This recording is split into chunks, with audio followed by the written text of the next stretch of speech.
UK7 yajayo yanafurahisha. Ndugu zangu wana UK7, niombe utulivu wenu ili tuendeshe kikao na tuchukue muda mfupi. Mbele yetu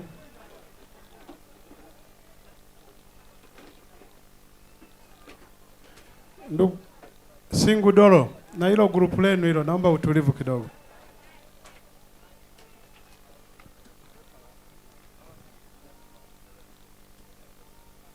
Niombe viongozi wa kamati za kisekta msogee hapa mbele ili iwe rahisi kunani kuwasiliana. Okay. Ndugu zangu wana UK7, tumebakiwa na agenda 3. Niombe hizi agenda tuende nazo kwa haraka zaidi ili kuokoa muda, manake kuna wengine wanaenda sehemu mbalimbali. Agenda tuliyobakiza ni ya tathmini ya msiba, na agenda ya pili iliyobaki ni neno la shukrani kutoka familia, na agenda ya 3 ni kuahirisha kikao. Ndugu mwenyekiti, ni kukaribisha sasa ufungue kikao kwa ajili ya hizi agenda zinazoendelea. Mwenyekiti, karibu sana. Haya, katibu, asante kwa kunipa na nafasi hii ili niweze kutoa utaratibu wa kikao. UK7 yajayo yanafurahisha. Ndugu zangu, tuko nje ya muda, sio kawaida kabisa mpaka mida hii bado tumekaa, kwa sababu ni mambo huwa yanatokea mara moja inatokea, lakini sio kawaida. Kwa hiyo ninaomba tuwe watulivu, tuweze kusomewa tathmini ya kamati tendaji na kisha tusambaye tuende majumbani. Katibu, kama wako tayari hawa watu uanze kuwasoma, hakuna haja ya kupoteza muda. Karibu. Niombe mwenyekiti wa maafa uchukue microphone.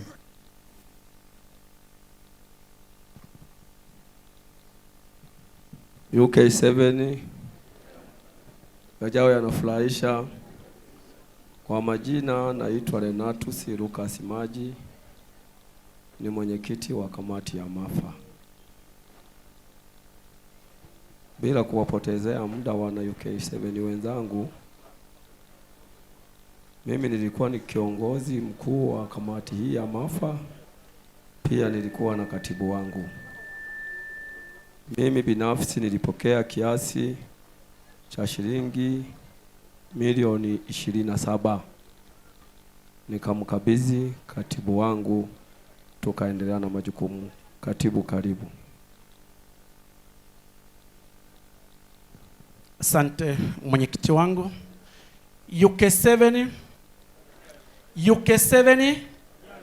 yajayo yanafurahisha. Kwa majina yangu naitwa Shuma Mazungu. Mimi ndio katibu mkuu wa msiba huu.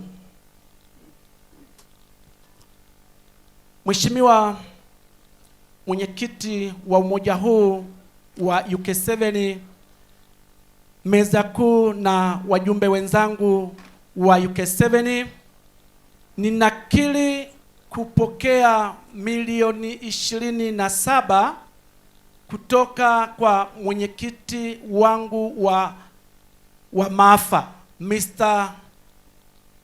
Renatus Maji. Lakini mheshimiwa mwenyekiti, kwenye msiba huu tulikuwa na kamati 5. Tulikuwa na kamati ya chakula, mapambo, usafiri, mazishi na kamati ya busara waliopewa na Mwenyezi Mungu, kamati ya itifaki. Mwenyekiti, niombe ni zitaja hizi kamati. Mwenyekiti na katibu, naomba kama mko mbali basi tusogeleane ili tuweze kuokoa muda. Najua tuko nje ya muda. Mwenyekiti, Mheshimiwa Mwenyekiti, kamati ya chakula nilikabidhi milioni 16. Kamati ya mapambo nilikabidhi milioni 5,300,000. Kamati ya usafiri niliwakabidhi milioni 2,710,000. Kamati ya mazishi niliwakabidhi milioni 2,700,000. Na wazee wa busara waliopewa na Mwenyezi Mungu, wazee wa itifaki ni 0.0. Busara zao ndio waliotufikisha mahala hapa. Mheshimiwa Mwenyekiti, niombe nimkaribishe mwenyekiti pamoja na katibu. Karibuni. Kamati ya chakula niliyoanza nayo. Asante kwa kunielewesha. Asante katibu. UK7 ajawa na flasha. Kwa majina naitwa Masanja Kushaha Msumba, maarufu Ngamba kwa mbele. Nilihudumu kama mwenyekiti wa kamati ya chakula. Nakiri kupokea milioni 16. Nafikiri nina matumizi yangu anaweza kuyasoma katibu. Katibu karibu. Kwa majina naitwa Paulo Maliganya, ndiye nilihudumu kama katibu. Nakiri kupokea milioni 16 kutoka kwa mwenyekiti wangu.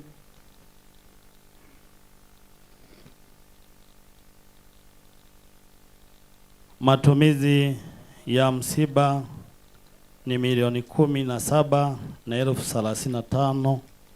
Hivyo nadai milioni 1,035 tu. Naomba kuwasilisha. Haya, wajumbe, kamati hii ni ya chakula, lakini ukiangalia wana bahasha alafu umetuna mfukoni, inawezekana umebakiza, labda mmepiga hamjapiga vizuri hesabu. Na hizo majibu tunayo. Huyu tu hela tumemtembelea siku nyingi, hawezi akabaki na za kamati tu, ana za kwake. Kwa nini mnachanganya za kwetu na za kwenu? Ukiwa na kazi uwezo kaacha kutembea na hela, maana tuko kwenye UK7 na majukumu yetu tunaendelea. Haya, mlikuwa na wajumbe wangapi? Tulikuwa na wajumbe 8 na Kamati wote yenu? Tulikuwa na wajumbe 8 na wote wamehudumu. Sawa. Kwa hiyo hao watu wanastahili pongezi. Haya, mmepewa maua yenu, kamati ya chakula. Kamati nyingine haraka haraka. Wakati wa mama Wanzengo muonane hapo kwenye hiyo nyumba. Tunaomba hiyo dokumenti Mariganya. Mheshimiwa Mwenyekiti, kamati ya pili ni kamati ya mapambo. Mwenyekiti na katibu. Kamati ya mapambo haraka haraka.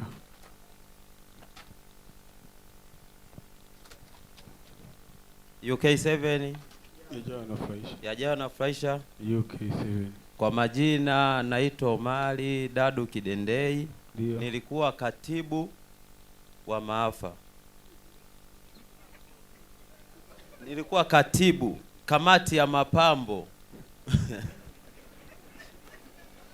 Sorry. Haya, tuendelee. Nilikuwa katibu kamati ya mapambo. Hela niliyopokea kutoka kwa katibu wa maafa ni milioni 5,300,000. Hela iliyotumika ni milioni 5,270,000. Ninaomba kuwasilisha. Chenji iliyobaki nilimrudishia katibu. Naomba kuwasilisha. Shilingi 30,000. Haya, nani mwenyekiti wako yuko wapi? Mwenyekiti wangu ni mgonjwa. Anakuwaje mwenyekiti mgonjwa?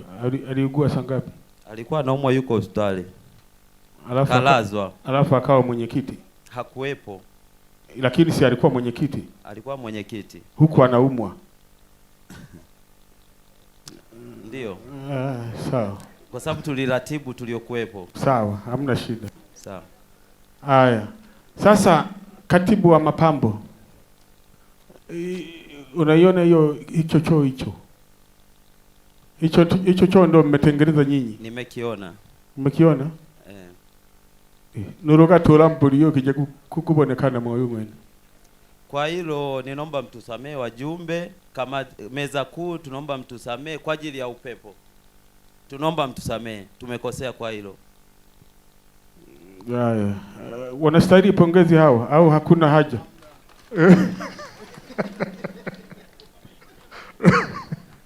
Maana hatujakojoa toka tuje hapa kwa sababu ya choo hamna. Haya, tuendelee.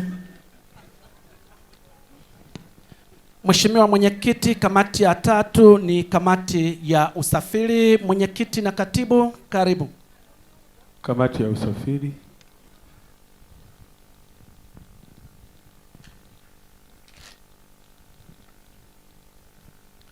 UK7. Yajayo nafurahisha. UK7. Kwa majina naitwa Boniface Gobiri. Ndio. Nilipendekezwa kuwa mwenyekiti wa kamati ya usafiri. Sawa. Kamati yangu ilikuwa na wajumbe 4, wote walihudhuria.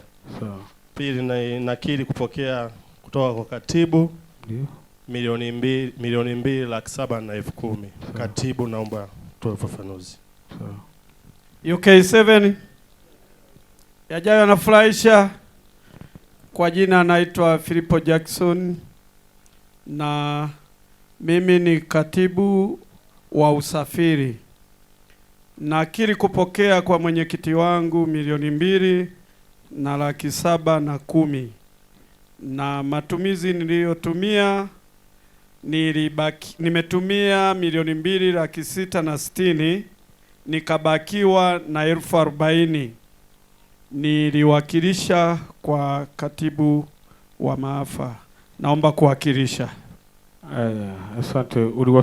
Uliwasafirisha vizuri? Watu walisafiri vizuri na shukuru.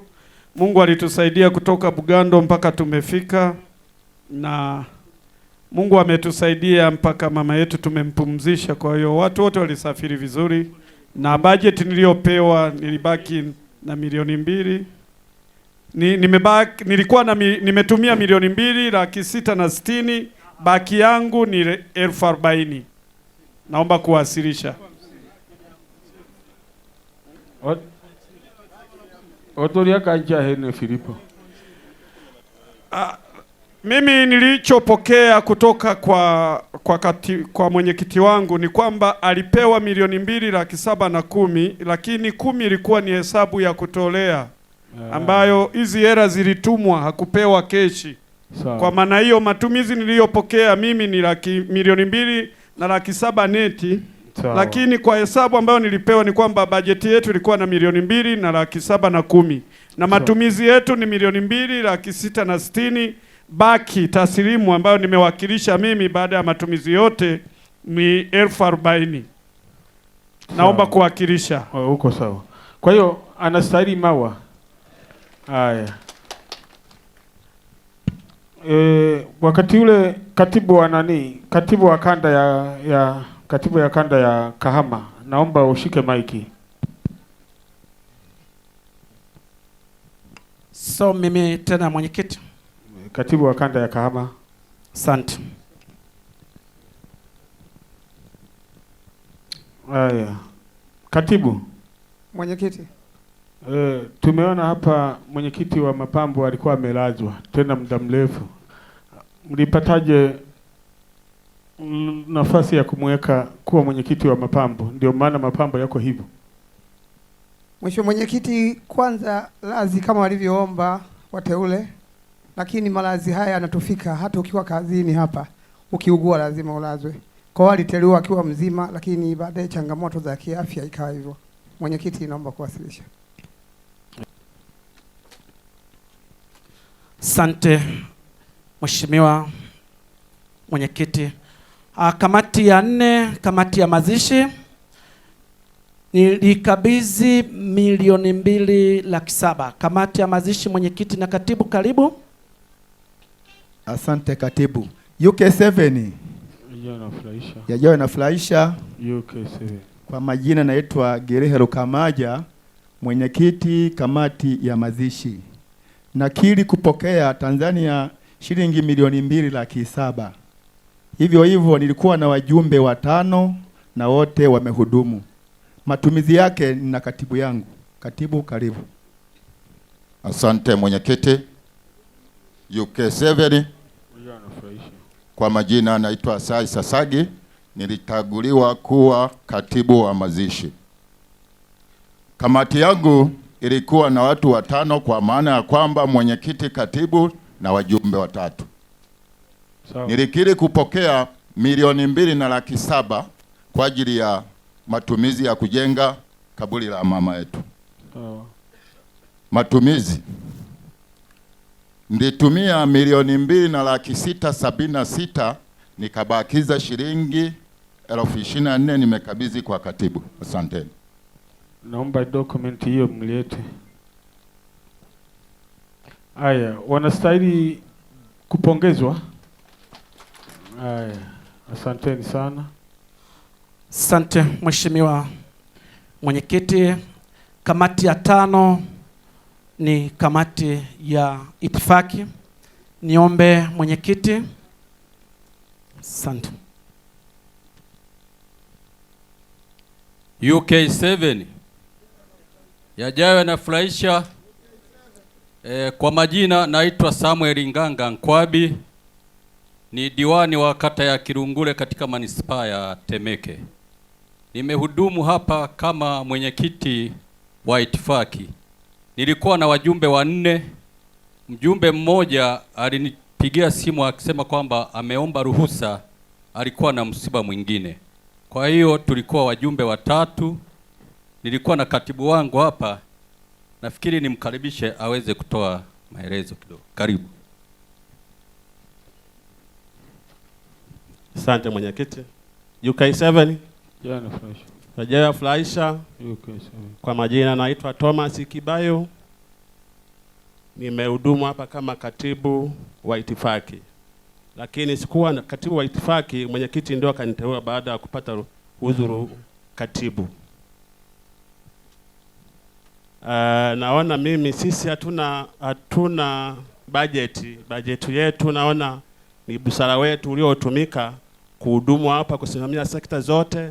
Sijapata changamoto yoyote wala sijapokea malalamiko yoyote. Naomba kuwasilisha mwenyekiti. Changamoto hamna? Sijapokea changamoto yoyote mwenyekiti. Una uhakika? Uhakika upo, lakini changamoto nimezipokea nikiwa nimekaa hapa. Hebu detaje ulizopokea umekaa hapo. Kwa mfano ya choo, bafu. Ndio nimepokea hapa. Lakini samahani mwenyekiti, naomba kitu kimoja.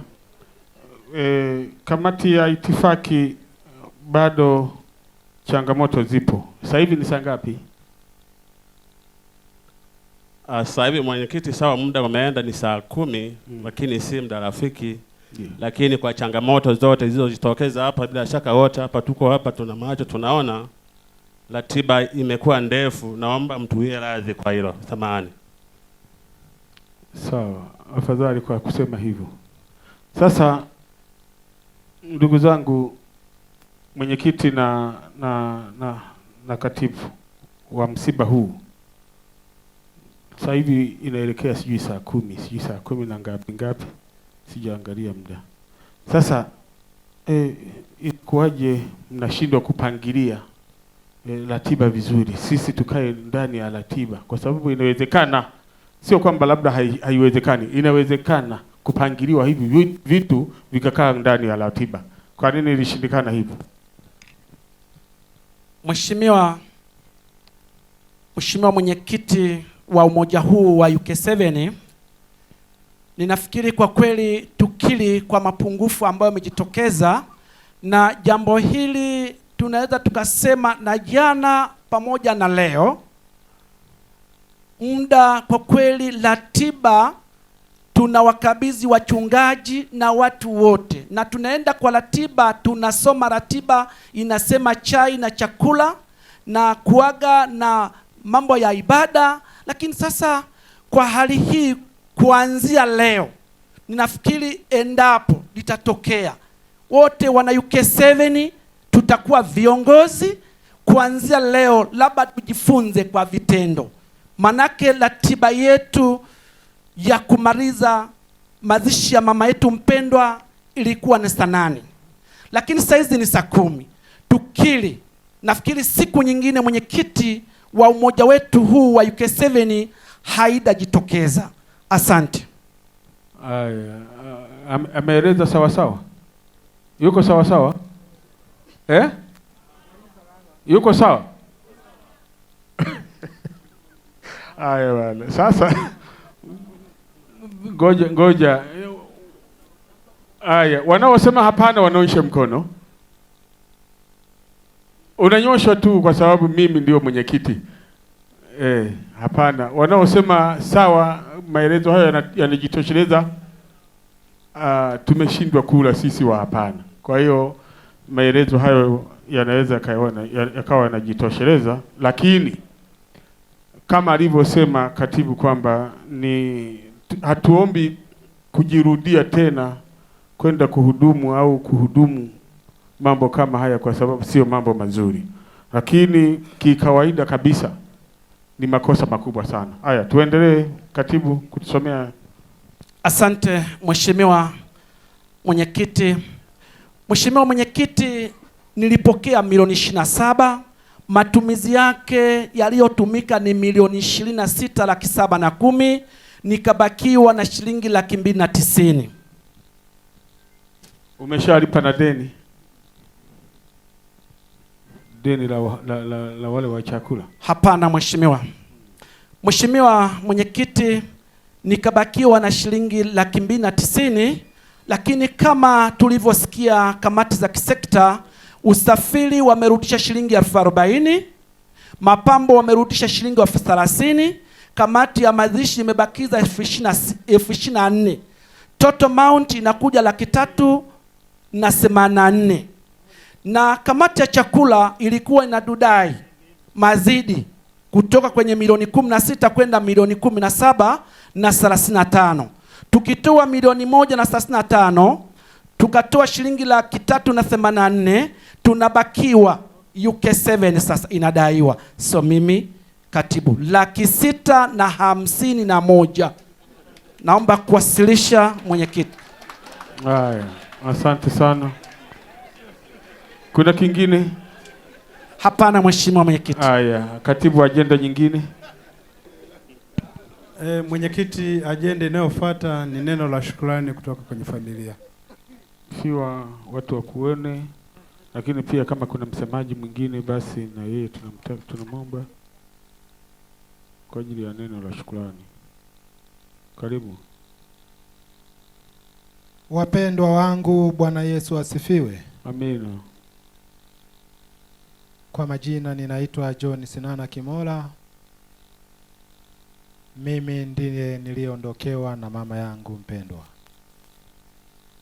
Nitangulize shukrani zangu za dhati kwa namna ambavyo mmenihekimisha mno. Ni ukweli usiopingika ya kwamba hii inaonyesha dhahiri ya kwamba kweli tunalia pamoja.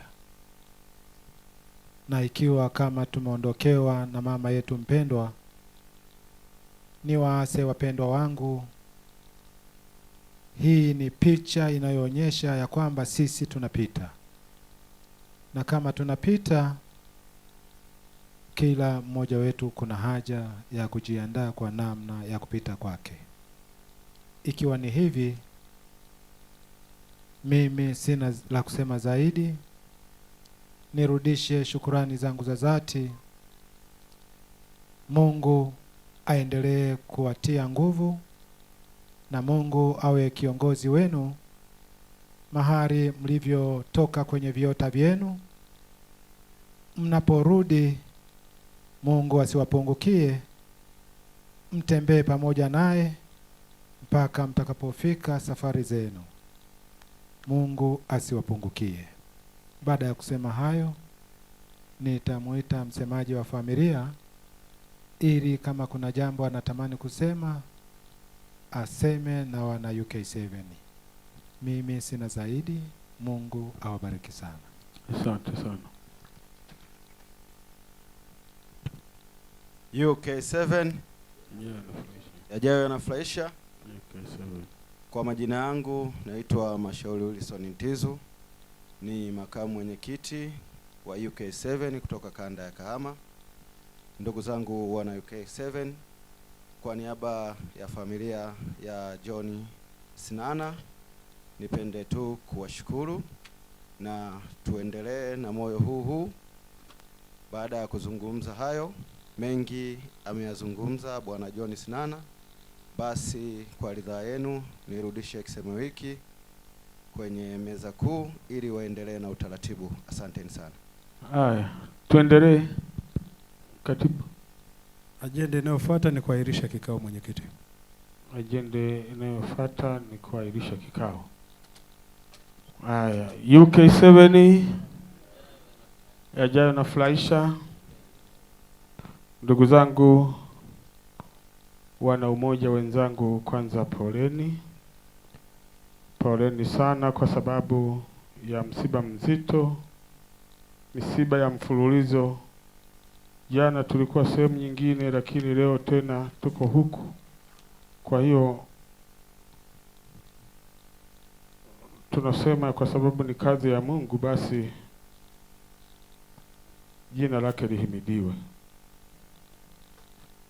Ndugu zangu wana UK7 wenzangu, nilikuwa natamani nikumbushe mambo mawili, kwamba kuna mtu mmoja nilikutana naye nilikuwa msibani, akasema sasa, na msiba ulikuwa ni wa mtoto. Kwa hiyo tunapokuwa tuna msiba wa mtoto mdogo kabla ya miaka 5 huo inahusika kanda. Lakini alipofika akaniambia, sasa mwenyekiti, sisi hatutaweza kukaa hapa kwa sababu wewe msiba huu ni wa kanda yako. Lakini nilimwambia kwamba nilipo mimi na UK7 itakuwa ipo. Lakini kuna mwingine tena alirudia kusema, ninayasema haya kwa sababu ninataka tujifunze kupitia haya mambo, kwamba tunapokuwa tupo sisi na mahusiano yetu haya, basi tujaribu kujua ni namna gani tunaweza tukaishi ndani ya umoja huu.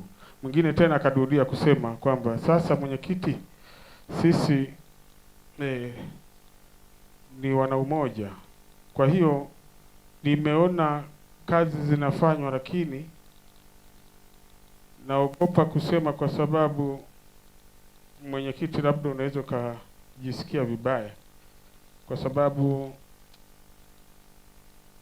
wewe ni mwenyekiti, lakini nimekuona unazunguka na mishemishe ambazo kamati utendaji zingeweza kuhusika. Yote hayo niseme kwa ufafanuzi mzuri kwamba kama nipo mimi ni mwenyekiti wenu, nilipo mimi UK7 itakuwepo pale. Sio kwamba tutatafuta tena sehemu nyingine ya kutafuta UK7 iko wapi. Na ilipo UK7 na mimi nipo pale. Na maanisha hivi, kama nipo mimi, kama nilivyosimama hapa hivi, mimi ni mwenyekiti wa UK7. Lakini kama sipo, kama ambavyo sikuwepo jana, akawepo mtu mwingine alikuwa anamwakilisha mwenyekiti wa UK7. Kama anavyomwakilisha huyu mwenyekiti wa UK7 mwenyekiti wa msiba huu, naye alikuwa anamwakilisha mwenyekiti wa UK7. Kwa hiyo mimi nakosekanaje mahala popote? Kwa hiyo mimi nipo pale ambapo ipo UK7 mwenyekiti yupo, na pale ambapo yupo mwenyekiti UK7 itakuwepo pale, kwa maana hata kama sipo mimi lazima jina langu litajwe kwa sababu ni kiongozi. Hayo nilikuwa nataka niyaweke hivyo, lakini nizungumzie mambo mengine ya kuhusu mafanikio ya kikundi, japokuwa ni kwa muda mfupi. Nataka niwaambie hivi, UK7 tumejipanga sawasawa kwa ajili ya kukiendeleza chama chetu hiki. Tunataka tuhakikishe chama hiki kinakuwa mfano kwa Tanzania yetu hii. Ninapokuwa nasema haya,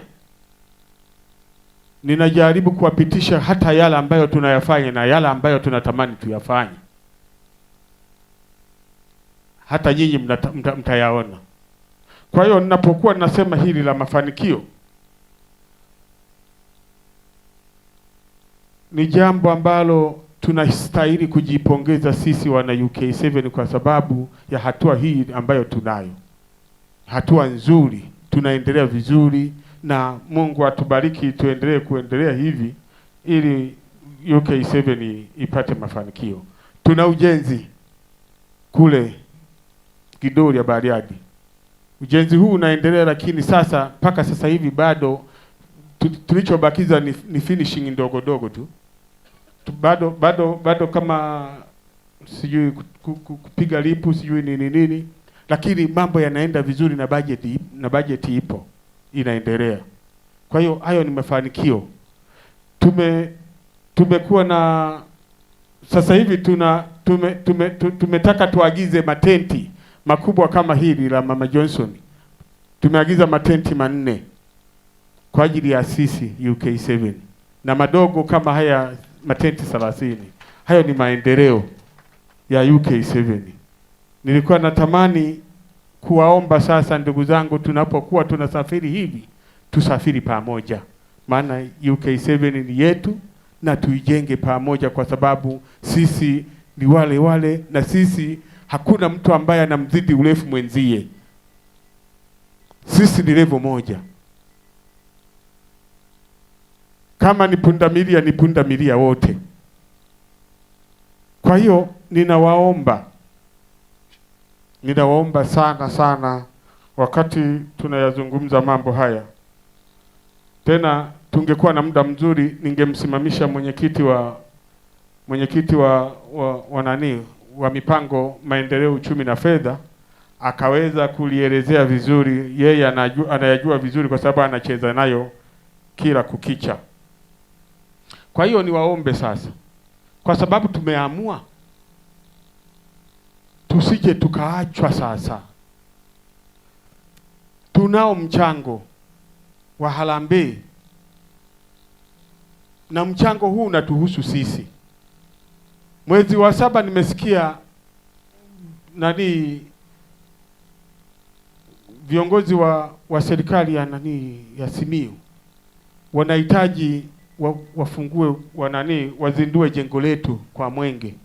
Kwa hiyo kuna uwezekano Mwenge utapita pale kwetu kwenye jengo letu, lakini sasa na sisi tunatakiwa tusaishe vile vidoti vidogo ili wanapokuja wakute mambo yamekaa vizuri. Kwa hiyo hata hiyo nayo ni sifa kwamba jengo letu linazinduliwa na Mwenge. Kwa hiyo nazidi kuwaomba kwa nia njema. Mimi ni mwenyekiti wenu, nina nia ya dhati na kikundi hiki. Msifikiri labda nawaza tofauti. Nina nia nzuri na kikundi hiki, na nina hisa kama ya kwako. Kila kitu kinachotokea hapa tunafanana tu. Hata nikifa mimi nitahudumiwa kama huyu kama mama alivyohudumiwa na UK7.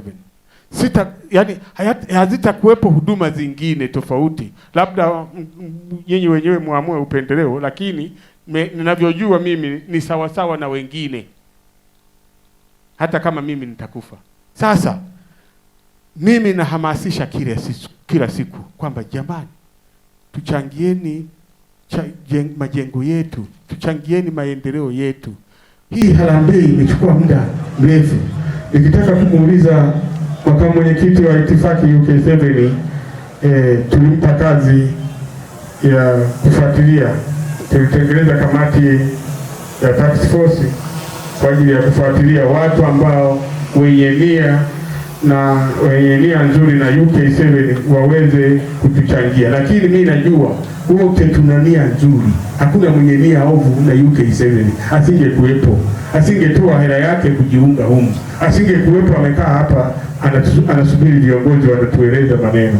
Kwa hiyo niwaombe tu, kwa sababu nyinyi ni watu wazima, ili tuendelee kulielewa, kwa sababu ni letu sote, linatugusa vizuri na ni faida kubwa kwetu.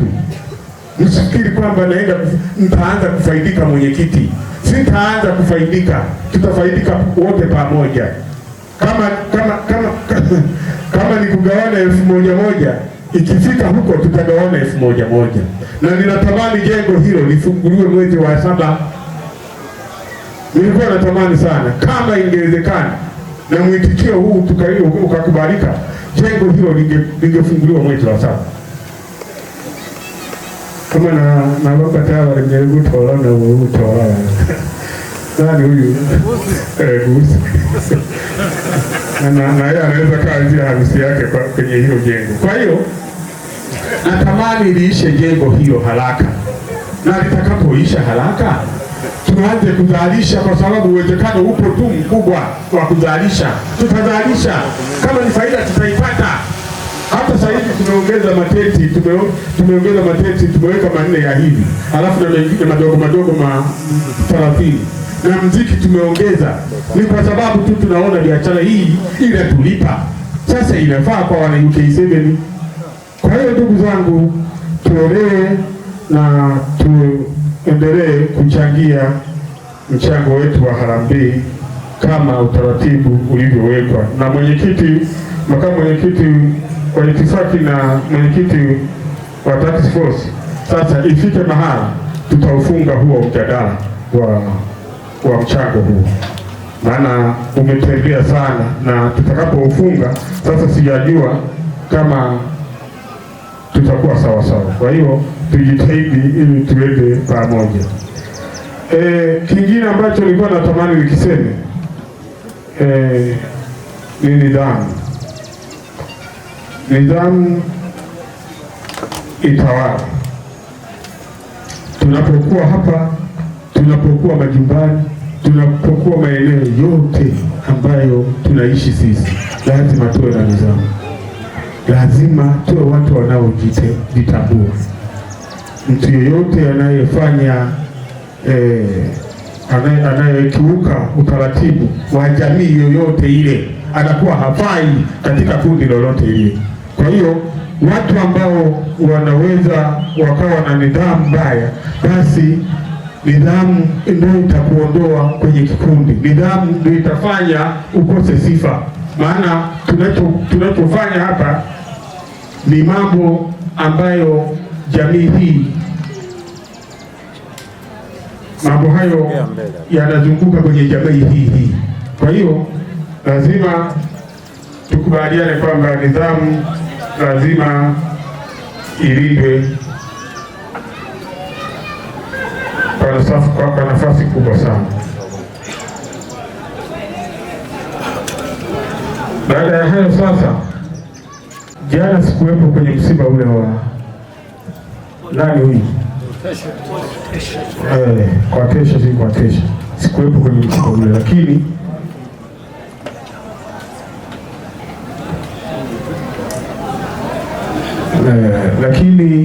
nafikiri ilitokea taharuki kidogo kwa mjumbe wetu,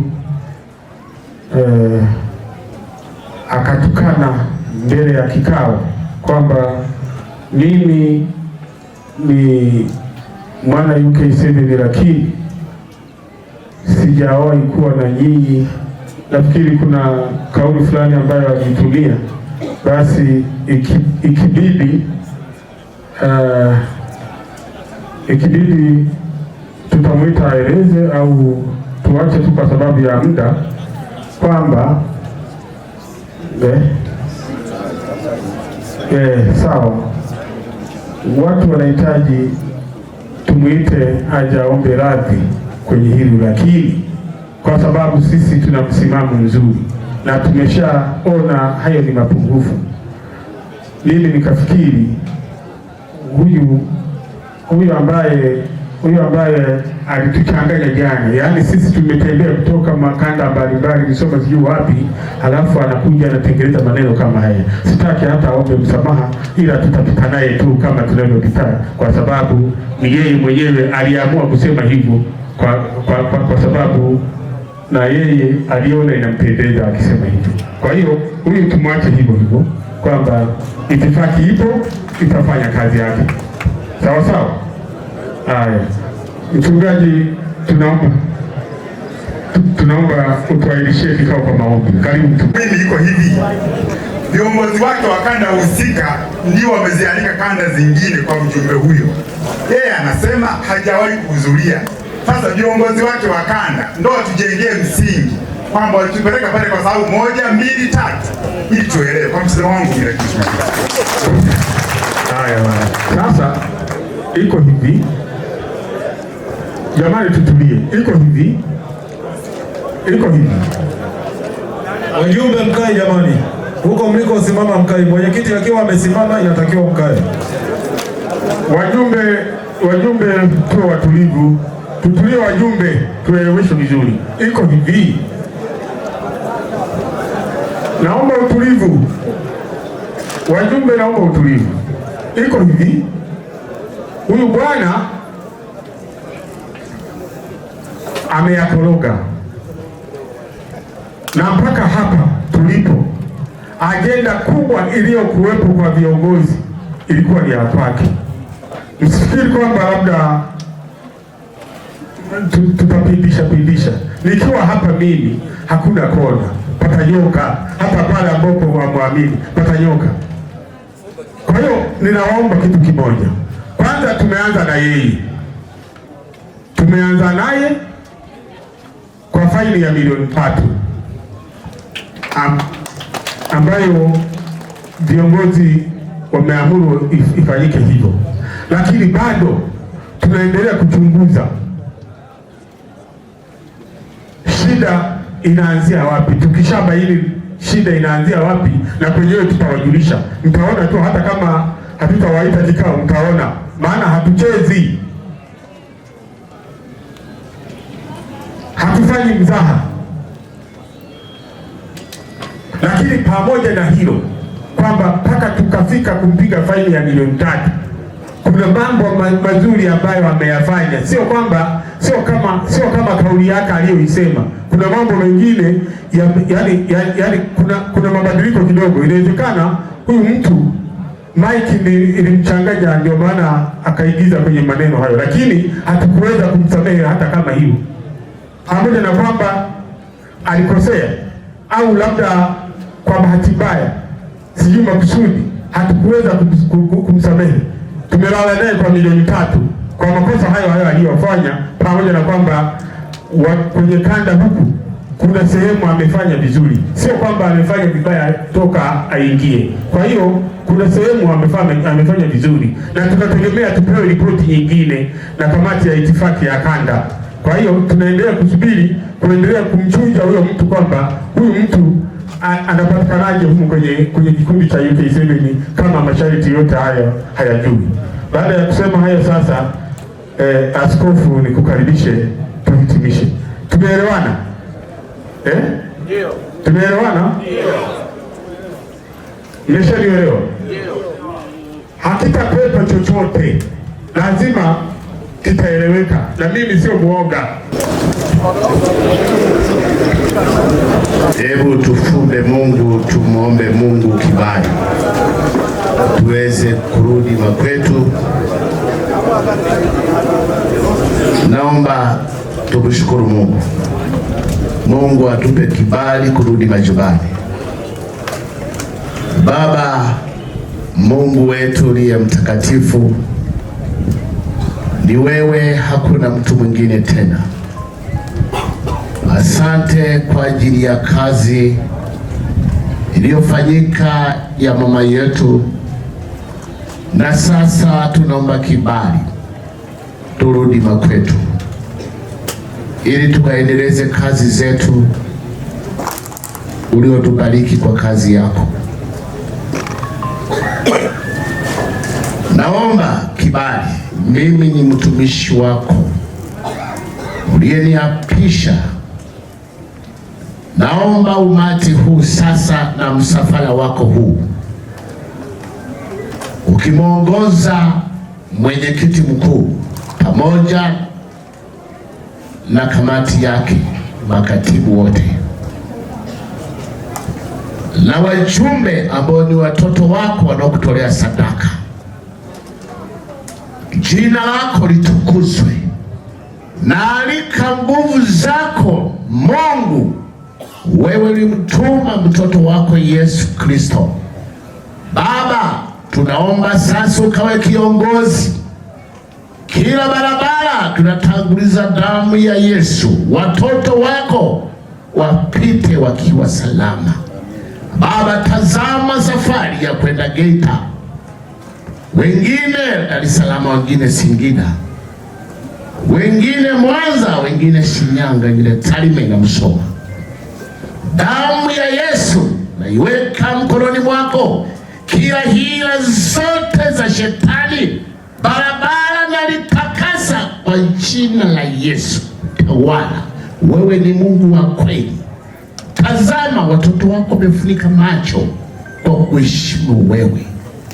Natakasa viongozi wetu uliotupa mwenyewe, uliotupatia viongozi wazuri, na sisi wajumbe ni wazuri. Hila zote za shetani naliweka mkononi mwako. Wewe utakuwa dereva mkuu wa magari yote yaliyokuja Kahama. Mungu watetee, walinde watoto wako, waepushe na ajali zozote za shetani. Najua unawapenda, wanakujengea misikiti na makanisa mbalimbali kwa sababu yako Yesu. Na leo umetutakasa tangu asubuhi, tuko hapa kwa sababu umetutunza. Bariki familia ya mtumishi wako John Sinana na mama yetu, umfunike. Ni mpango wako kamili, lakini tunaamini tumaini lipo. Baba, ni wewe, hakuna mtu mwingine tena.